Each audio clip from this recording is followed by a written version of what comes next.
ஆனந்தி வணக்கம். பாட்டாளி மக்கள் கட்சியில் அன்புமணிக்கும் ராமதாசுக்கும் இடையிலான அந்த பிரச்சனை என்பது இன்னும் முடிவுக்கு வரவில்லை. தொடர்ந்து அடுத்தடுத்த கட்டங்களை நோக்கி அது சென்று கொண்டிருக்கிறது.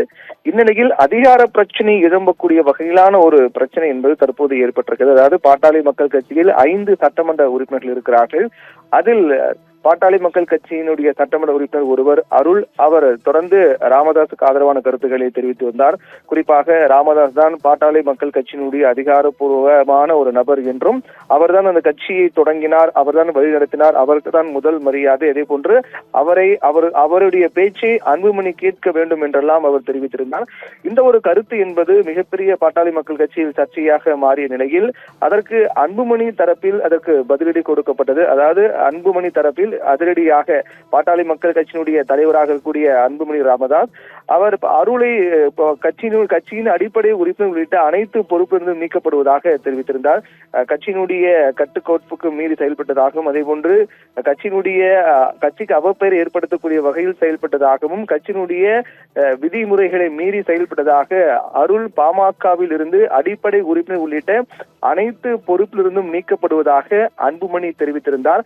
ஆனால் அதற்கு மறுப்பு தெரிவித்த பாமக நிறுவனர் ராமதாஸ், பாமகனுடைய நிறுவனரும் தலைவரும் தான் என்றும், அவரை சேர்ப்பது மற்றும் நீக்குவது உள்ளிட்ட அனைத்து அதிகாரங்களும் தனக்கு மட்டும்தான் உள்ளது என்று அவர் தெரிவித்திருந்தார்.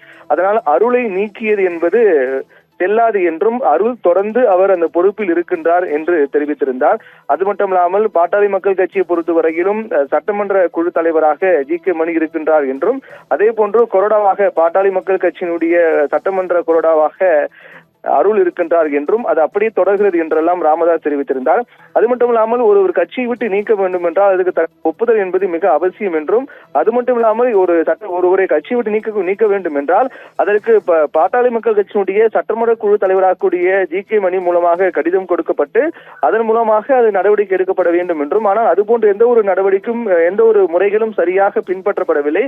அதனால் அருளை நீக்கியது என்பது செல்லாது என்றும், அருள் தொடர்ந்து ஒரு சட்டமன்ற உறுப்பினராகவும் பாட்டாளி மக்கள் கட்சி மிக முக்கிய பொறுப்பிலும் அவர் தொடர்வார் என்றும், அது மட்டுமல்லாமல் சட்டமன்ற கொறடாவாக பாட்டாளி மக்கள் கட்சியினுடைய சட்டமன்ற கொறடாவாக அருள் இருப்பார் என்றெல்லாம் தெரிவித்திருந்தார். இப்படியாக இந்த பிரச்சனையா நிலையில் அருள் உண்மையில் பாட்டாளி மக்கள் கட்சி இருக்கிறாரா இல்லையா என்பது தெரியாத வகையில் இருந்தது.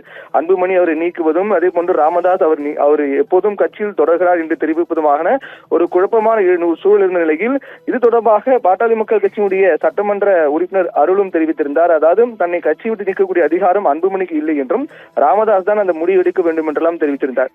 இப்படி இந்த நகர்வுகள் சென்று கொண்ட நிலையில் தற்போது இந்த பாட்டாளி மக்கள் கட்சி பொறுத்தவரையில் 5 சட்டமன்ற உறுப்பினர்கள் இருக்கிறார்கள்.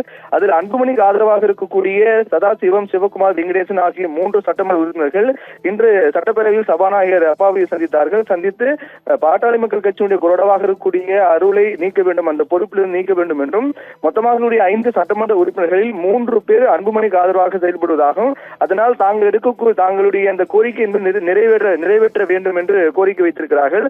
அருளை கொறடா பொறுப்பிலிருந்து நீக்க வேண்டும் என்று அவர்கள் கோரிக்கை வைத்திருக்கிறார்கள். இதன் மூலமாக இந்த முடிவு பொறுத்தவரையில் தற்போது சபாநாயகர் வசம் சென்றிருக்கிறது. அவர் என்ன முடிவு எடுக்கப் போகிறார் என்பது ஒரு மிகப்பெரிய எதிர்பார்ப்பு ஏற்படுத்தியிருக்கின்றது. ஆனந்தி.